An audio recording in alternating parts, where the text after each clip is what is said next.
Alright, scholars, I wanted to go over your day 2 home practice. You have 3 problems here which honestly are pretty difficult in terms of length. You've got compound sentences, so this is where you're going to have an independent clause or an IC. Remember, an independent clause is the same thing as a simple sentence. And up until this point, we have only been working with simple sentences, right? So these are synonyms for each other. Simple sentence is the same as an independent clause. Okay, so let me just kind of write that out for you. Independent clause is a simple sentence. That means it can stand all on its own. Okay, so compound sentences, their formula, or how we make them, is we're combining independent clauses. We're combining simple sentences, okay? So a compound sentence, I'm going to put a little abbreviation here, is a simple sentence plus a simple sentence. But even another way to write that is an independent clause, okay, plus a comma and a conjunction, plus an independent clause. And really, I should add that up here too, plus a comma or a conjunction. Now let's say you don't want to deal with the comma or conjunction. You could use a semicolon instead, which brings the two ideas together. I've already diagrammed all the sentences, so I'm going to show you the answers here in a moment, but I just want you to note here the independent clauses that you have. So in this one, my roommate just went to the store for us. This is an independent clause. This could be a sentence all on its own, okay? But I've decided to combine it with, we needed another gallon of milk. This is another sentence all on its own. Okay? Notice in this case, I've used a semicolon to link them. Okay? In your next sentence, you have my best friend lives in Pennsylvania. That's a complete thought. I've got a subject, I've got a predicate. Okay, so that's an independent clause. That's a simple sentence. Okay, remember those are the same things. That's a complete thought.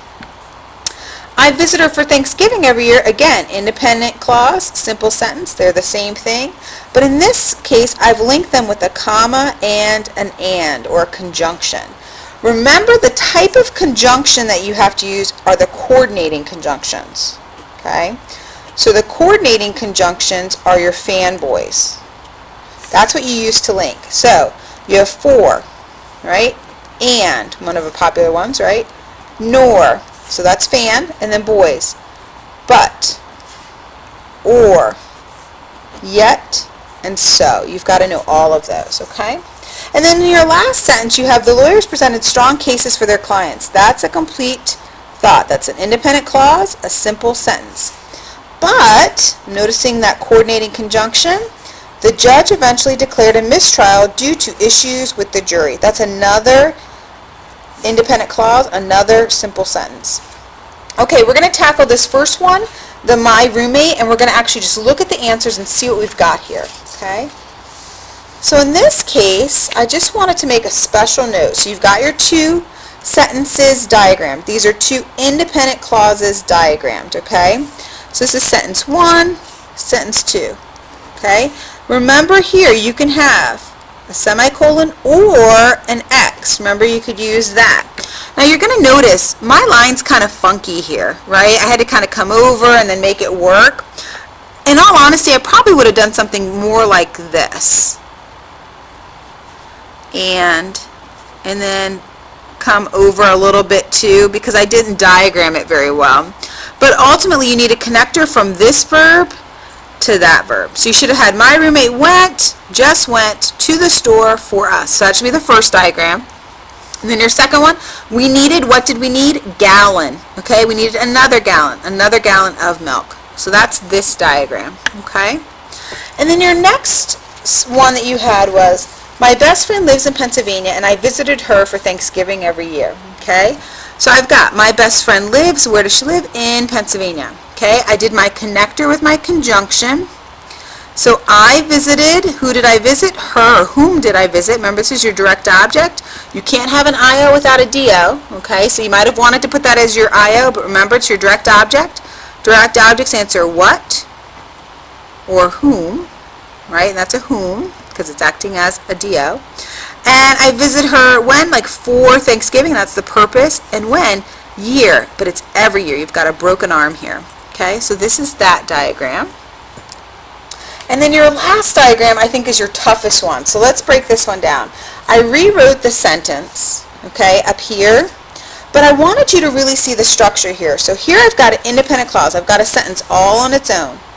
And then I combine it with a comma and a conjunction, and then I have another independent sentence all on its own, okay, and then I diagram them. So I try to look at these as segments. I worry about just diagramming this first one, right?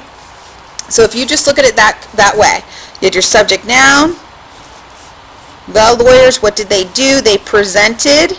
Then I ask myself, well, what did they present? Cases. What kind of cases? Strong cases.